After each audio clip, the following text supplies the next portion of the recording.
اہل بیت نے لیا، کہا صحابہ جاتا ہے نے کہ لیا۔ حضرت موسیٰ علیہ السلام نے جب عصا مارا تب بھی ان کو ایک وظیفہ دیا گیا تھا. حضرت آدم کو جب دنیا میں بھیجا گیا دوبارہ جنت کے لیے وظیفہ دیا گیا استغفار کا. پھر حضرت ابراہیم علیہ السلام کو بھی وظیفہ دیا گیا. تو یہ بتائیے گا کہ میں تو اپنی زندگی کی ترتیب میں آپ سے پہلے بھی عرض کیا کہ قرآن اور فرمان مصطفیٰ اگر ہم اس میں رہیں گے، کیونکہ وہ انبیاء تشریف لائے اور ہمارے لیے قابل احترام، لیکن اس وقت ختم رسول میرے آقا نے جو فرمایا میرے لیے وہ حجت ہے۔ احترام تو سب کا، لیکن حجت میرے اس وقت فرمان مصطفیٰ ہے۔ یعنی کہ جو وظائف ہیں جن میں مختلف دم وغیرہ بھی کرتے ہیں، کئی لوگ عامل بھی کرتے ہیں، کئی لوگوں کو تلقین بھی کرتے ہیں، جس میں ایک سوشل میڈیا پہ کافی اس کی ذکر ہوتا ہے، دادا صاحب کی گھوڑی اور ایک اندھیری رات، پھر اس طرح کے حوالے سے کچھ ذکر اور دم کے حوالے سے بتایا جاتا ہے. ان کی حقیقت ہمیں بتائیے گا. میں تو کیا عرض کر رہا ہوں، میں تو قرآن پاک کے جو صورتیں ہیں اور میرے آقا کا جو فرمان ہے میں تو اسی کی بات کر رہا ہوں. اگر کوئی یہ بتاتا ہوگا وہ علم میں زیادہ ہے، ہر شخص مجھ سے علم میں عمل میں زیادہ ہے، تو چونکہ میں علم میرا محدود ہے، عمل میرا محدود ہے، تو میں اسی پہ رہا ہوں. تو اس چیزوں پہ تنقید کیوں کی جاتی ہے؟ جیسے کہ آپ نے بڑی خوبصورت بات کی کہ علم میں زیادہ ہے، اور چونکہ میں بھی ایک خانقاہی نظام سے منسلک ہوں تو مجھے پتا ہے کہ اس طرح کی چیزیں، چلے اور وہ سب چیزیں موجود ہوتی ہیں اور اس کے اثرات بھی ہوتے ہیں. لوگ چونکہ اس کو اسرائے تفنن چیزوں کو لیتے ہیں اور ناسمجھی کی بنیاد کے اوپر ایسی باتیں کر جاتے ہیں. ان کی کلیئرٹی کے حوالے سے بتائیے گا کہ یہ کس طرح سے ان چیزوں کی حقیقت ہے. آپ نے خود لفظ کہا ناسمجھی کی بنیاد پہ، تو سارے جواب تو آپ نے دے دیے. اچھا، جو اعتراض کرنے والے ہیں ہم ان پہ بھی اعتراض نہیں کرتے، وہ شاید مخلص ہوں، وہ چاہے مجھ پہ کرتے ہوں کسی اور پہ کرتے ہوں، لیکن اکثر اعتراض کی بنیاد ناواقفیت ہے. یعنی کہ اگر ناواقفیت ہوتی تو اسپرچویلٹی، روحانیت کے اوپر اتنی تنقید نہ ہوتی. ناواقفیت ہے. اور جو اولیاء اکرام کے اوپر تنقید دیکھیے، ہوتی ہے، آج تک کسی نے پیناڈول پہ تنقید کی ہے؟ حالانکہ اس کے نقصان بہت زیادہ ہیں. مجھے پتہ نہیں. لیکن سرٹیفکیٹ ڈسپرین پہ کسی نے تنقید کی ہے؟ اس کے بھی بہت نقصان ہیں. وہ آپ کو پتہ ہوگا. استعمال کرتے ہیں لوگ بطور دوا، استعمال کرتے میں اس کا قائل ہوں. اصل میں ہماری ناواقفیت ہے. اچھا، یہ بتائیے گا کہ جنات سے ملاقات ہو سکتی ہے؟ لوگ اس بارے میں بڑی ذکر اور اذکار اور وہ کرتے ہیں کہ کوئی ان کے پاس روحانی طاقت آ جائے، روحانیت کے اندر بہتری آ جائے اور وہ جنات سے مل جائیں. ہو سکتی ہے. دو طرح ہیں. کبھی بھی جنات کو تابع نہیں کرنا چاہیے. آپ یہ دیکھیں، چھوٹا سا پرندہ بھی پنجرے میں بند نہیں ہونا چاہتا. انسان بھی کہیں قید کر لیں، جیل میں، گھر میں، وہ بھی بند نہیں ہونا چاہتا. اللہ پاک نے جنات کو ایک طاقت دی ہے، جنات کو قوت دی ہے اپنے امر سے. تو ان کو اگر کوئی قید کر لے، پھر یہ قید ہونے والے جنات نسلوں سے انتقام لیتے ہیں، کیونکہ ان کی عمریں بڑی ہوتی ہیں ہم سے، پھر یہ نسلوں سے انتقام لیتے ہیں. تو جو ہم مدد وغیرہ لینے کی کوشش کرتے ہیں جنات سے، اعمال ایسے ہیں جس سے جنات کی دوستی ہوتی ہے، تو دوست کے ساتھ دے دے تو کیا حرج ہے. ایسے اعمال، ایسے وظائف، ایسی چیزیں ہیں جس سے جنات انسان کے دوست بن جاتے ہیں. تو جب انسان کے دوست بن جائیں تو ایک دوسرے سے محبت، پیار، ایک دوسرے کے ساتھ تعاون. اچھا یہ بتائیے گا کہ عبادت جو ہے وہ وظیفے کے بنا ممکن ہے اور ذکر کے بنا ممکن ہے؟ عبادت فرائض کی بات کر رہے ہیں آپ، نوافل کی، واجبات کی، کس کی بات کر رہے ہیں؟ تمام کی. اگر ہم نوافل ادا کریں، قرآن پڑھیں، تو عبادت تو سارا خود وظیفہ ہے. ہر عبادت وظیفے کے بغیر تو عبادت ہی نہیں ہے. مثلا دیکھیے، عبادت اللہ اکبر سے شروع ہوتی ہے. مثلا میں نماز کی عبادت کی بات کر رہا ہوں. جی. ثنا وظیفہ، سورۃ فاتحہ وظیفہ، سبحان ربی العظیم یا اس میں سورت ملا، یہ سب وظائف ہی تو ہیں. تو عبادت وظائف کے مجموعے کا نام عبادت ہے. سبحان اللہ. ٹھیک. اچھا یہ بتائیے گا کہ قرب خدا جو ہے وہ وظیفے سے کتنا ممکن ہے؟ بہت ممکن ہے۔ آپ ماں کو دیکھیں، ماں کیا کرتی ہے، اس کا بچہ سکول میں ہے، کام کر رہی ہے، سوچوں میں بیٹھے میرا بیٹا یہ کر رہا ہوگا، یہ کر رہا ہوگا۔ مجھے ایک دفعہ ایک ماں کہنے لگی میرا بیٹا سکول میں ہے، چھوٹا سا ہے، 6-7 سال کا ہے، کوئی ایسا کیمرہ ہوتا میں اس کو دیکھتی رہتی۔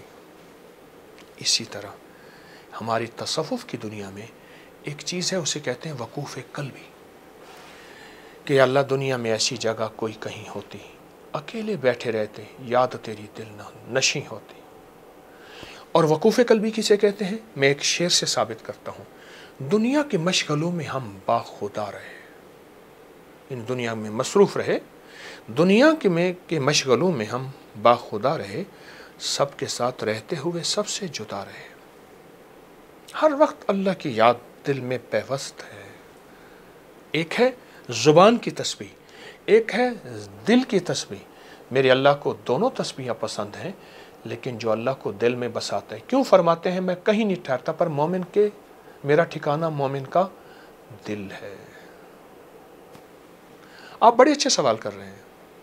اچھا یہ بتائے گا کہ قرب الہی کے لیے کیا وظیفہ ہونا چاہیے؟ اس میں ذات، اللہ کو اللہ کے نام، سارے قرب الہی کے تو 70 راستے ہیں، لیکن اس میں ذات، اس میں ذات، اس کو اگر سانس روک کے پڑھا جائے اور جب سانس ٹوٹے تو یہ تصور کرے کہ میں اللہ میرے سامنے، اس تصور میں پڑھے، تصور میں اللہ وجود سے پاک ہے، اللہ میرے سامنے اور میں اللہ کے قدموں میں بیٹھا ہوں اور اللہ کے سامنے زاریاں کر رہا ہوں۔ اگر کچھ عرصہ اس کیفیت کے ساتھ محنت کر لے، توجہ دے دے، ایک وقت آتا ہے کہ اللہ پاک جل شانہ اس حاضری کی وجہ سے اسے حضوری نصیب کرتے ہیں۔ یہ حاضری پہلے حاضری ہے، پھر ایک وقت آتا ہے اللہ اسے حضوری نصیب کرتے ہیں، اور حضوری سے مراد کیا ہے؟ دنیا کے مشغلوں میں ہم باخدا رہے۔ لوگ سمجھتے ہیں عام دنیا دار ہے، لوگ اس کو دنیا داروں کے ترازوں میں تولتے ہیں، لیکن اس کا دل اس کی ذات عالی سے ہر پل ملا ہوا ہے۔ اچھا اب جیسے قرآن مجید میں فرمایا کہ تمہارا مال اور تمہاری اولاد، اس سے ہم تمہیں آزمائیں گے، تو یہ بتائیے گا، پہلے ہم اولاد کا ذکر کر لیتے ہیں۔ آج کل لوگ بہت پریشان ہیں، آٹزم کے بچے بہت زیادہ شکار ہو رہے ہیں، ذہنی معذور ہو رہے ہیں، اس کے حوالے سے کوئی وظیفہ بتائیں جو گھر میں بیٹھی مائیں جو ہیں وہ اپنی بچوں کے لیے پڑھ سکیں۔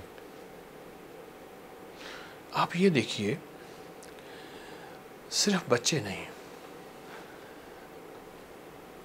شادی کتنی ناکام ہو رہی ہیں، شادیاں، طلاق کی شرح بڑھ رہی ہیں، وہ تو خواہشات کی وجہ سے بن رہی ہے نا، اور بچوں کی معذوریاں بڑھ رہی ہیں، اور اگر گھر ہیں تو وہ نہیں جن میں محبتیں اور پیار ہوں۔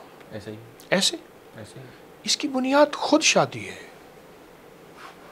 آج سے 1000 سال پہلے حضرت علی حجویری رحمۃ اللہ علیہ، المعروف داتا صاحب رحمۃ اللہ علیہ نے جو فرمان فرمائے تھے کہ اگر شادیوں میں ان چیزوں کو کرو گے تو تمہاری نسلوں میں اور تمہاری شادیوں میں تم زہر گھول رہے ہو۔ آج سے پہلے 1000 سال 1000 سال کیا فرمایا تھا میں؟ کہ اپنی شادیوں میں کیا آپ نے آقا سرور کونین صلی اللہ تعالی علیہ وسلم کو بھی شرکت کی دعوت دی؟ سبحان اللہ۔ دروازہ کھٹکھٹایا کسی نے، کون میراثی آیا، خوشیا اس کو راضی کرو۔ دروازہ کھٹکھٹایا، آواز آئی، کون جمعدار آیا، اس کو راضی کرو، فلاں اس کو راضی کرو۔ کیا میری شادی میں میرے کملی والے راضی ہیں؟ ان کی دعائیں شامل ہیں؟ ہم نے ماحول ایسا رکھا ہے کہ وہ آئیں۔ میں ایک بات اکثر کہا کرتا ہوں، ایک بات کہ پسند کی شادیوں میں ماں باپ کو مجبور کر دیتے ہیں، کہتے ہیں ماں باپ راضی ہیں، کہتے ہیں ہاں بیٹا پھر ٹھیک ہے کر لو۔ ماں باپ کی دعائیں نہیں ہوتی پسند کی شادیوں میں، آہیں ہوتی ہیں، اور جہاں دعائیں شامل نہ ہونا ماں باپ کی، وہ پودا کبھی پھل پھول نہیں لاتا، یا مرجھا جاتا ہے، یا ساری زندگی پھر سکھ چین کی زندگی نہیں ہوتی۔ تو یعنی کہ آپ کہہ رہے ہیں کہ اس کی بنیاد دیکھنی پڑے گی، ایک نئی نسل کی بنیاد شادی ہے، اور شادی جو ہے آٹزم جو ہے وہ میں آپ کو کہہ دوں کہ یہاں جادو ہے. دیکھیے جادو ہے. میں جادو کو مانوں، جنات کو مانوں، نظر بد کو مانوں، مجھ سے کہیں زیادہ گورا مانتا ہے. میں نے اب تک کی سینکڑوں کتابیں انگریزوں کی جمع کر لی ہیں جادو، جنات، نظر بد، پراسرار دنیا پہ، اور مزید جمع کر رہا ہوں. ہماری ناواقفیت ہے. لوگ کہتے ہیں انگریز کو جادو جنات نہیں ہوتا، ہمیں ہوتا ہے. یہ بھی ناواقفیت ہے. لیکن ہماری جو بچوں کی معذوریاں، گھروں کا ٹوٹنا، طلاقیں، یہ ساری چیزیں آپ پہلے بنیاد دیکھیں کہ شادی کن بنیادوں پہ ہو. اچھا جناب، جیسا کہ آپ نے فرمایا کہ جو محبت کی لو میرجز ہیں وہ کامیاب نہیں ہوتی کیونکہ اس میں دعا کا کوئی حصہ نہیں ہوتا، تو یہ بتائیے گا ارینج میرجز میں تو ہم نے دیکھا ہے نا کہ وہ بھی اکثر ناکام رہتی ہیں. آپ ریشو اٹھائیں، شرح نکالیں. ہلکی نوک جھوک زندگی کا حصہ ہے، لیکن آپ شرح اٹھا کے دیکھ لیجئے. اور اس وقت پوری سائنس نے، نیٹ کی دنیا اٹھائیں. ایک بندے نے مجھے اٹھا کے پورا گراف دیا، اٹھا کے دیکھیں کہ ان شادیوں میں کتنی ناکامیاں ہیں، ان میں کتنی کامیابی ہیں. یاد رکھیے گا، دعائیں تعاقب کرتی ہیں، بد دعائیں تعاقب کرتی ہیں، ٹریول کرتی ہیں. کیوں کہتے ہیں فلاں بندے کے پیچھے فلاں کی دعائیں ہیں؟ کیوں کہتے ہیں فلاں کے پیچھے فلاں کی بد دعائیں ہیں؟ کیوں کہتے ہیں بس وہ دعاؤں کا سلسلہ تھا، چلا گیا اس سے؟ دعائیں تعاقب کرتی ہیں. یعنی کہ اب کہا جاتا ہے کہ محبت ایک احساس کا نام ہے، نظر نہیں آتی. یعنی کہ اگر مجھے آپ سے محبت ہے تو ہم دونوں کے درمیان جو ایک کیمسٹری بنی ہوئی ہے، ایک محبت ہے، وہ نظر نہیں آتی. اسی طرح ہی دعائیں انسان کو نظر نہیں آتی، لیکن اس کا ایک کردار رہتا ہے اس محبت کو ڈالنے کے لیے جو دل کے اندر موجود ہوتی ہے کہیں پہ. نسلوں تک چلتی ہیں دعائیں، نسلوں تک چلتی ہیں. ایک عجیب بات بتاؤں، لاہور میں ایک بہت بڑے اللہ والے تھے، آج بھی ان کی نسلیں ہیں. ان کے 3 بیٹے تھے، حبیب اللہ، حمید اللہ، عبید اللہ. 3 بیٹے، تینوں رزق میں بھی اونچے تھے، روحانیت بھی اونچے تھے. یعنی روحانیت کے مالدار بھی تھے اور دولت کے مالدار بھی تھے. تو کسی نے ان سے پوچھا اس کا راز کیا ہے؟ کہا ایک راز ہے جو میں آج بتاتا ہوں. میں اپنی ہر نماز کی ہر اتحیات میں رب جالنی کے بعد ایک دعا پڑھتا ہوں. جو بھی یہ پڑھے گا اس کی نسلیں مالدار ہوں گی. ربنا حب لنا من ازواجنا و ذریاتنا قرۃ اعین وجعلنا للمتقین اماما. چھوٹی سی دعا ہے. ہر رب جالنی کے بعد اگر کوئی شخص پڑھے گا اس کی نسلیں دنیا کی بھی مالدار ہوں گی، روحانیت کی بھی مالدار ہوں گی. اور ایسا ہے، میں سالہ سال سے بتا رہا ہوں.